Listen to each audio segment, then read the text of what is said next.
கனைத்திளம் கத்தெருமை கன்று கிறங்கி நினைத்து முளை வழியே நின்னு பால் சோர நனைத்தில்லம் சேராக்கும் நச்செல்வன் தங்காய் பனித்தலை வீழனின் வாசல் கடை பத்தி சினத்தினால் தென்னிலங்கை கோமானை செத்த மனத்து கிணியானை பாடவும் நீவாய் திறவாய் இனித்தான் எழுந்திராய் ஈதன்ன பேருரக்கம் அனைத்தில்லத்தாரும் அறிந்து ஏலோர் ఎంబావాయ్.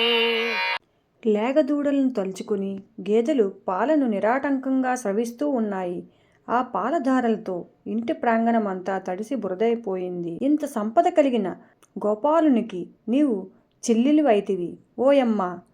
మేమందరము నీ వాకిటకు వచ్చి పైన మంచు కురియుచున్నను సహించి నీ గడపను ఆనుకొని నిలిచియున్నాము. పైన మంచు కురియుచున్నది, క్రింద పాలధారలు బురద చేయుచున్నవి. మేమంతా మనసులో మాధవునే నింపుకొని ఉన్నాము.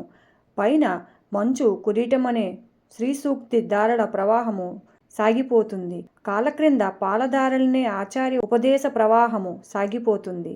మనస్సులలో నిరంతర మాధవ సంశ్లేష భక్తిదారుల విచ్ఛిన్నంగా పొంగి పొర్లుతున్న ఈ ముప్పెట దారులతో తడిసి తడిసి కూడా నిన్ను మా గోష్ఠిలో చేరుకొనుటకే నీ వాకిటం గుమ్మాన్ని పట్టుకొని నిలబడి ఉన్నామమ్మా.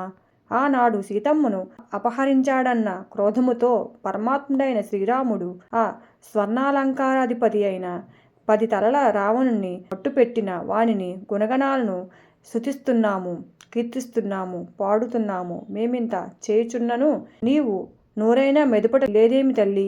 ఇది ఏమి మొద్దు నిద్రమ్మా? నీ గొప్పతనాన్ని మేమెరిగితేలేవమ్మా. ఇక నీ మొద్దు నిద్ర చాలించి మేలుకో.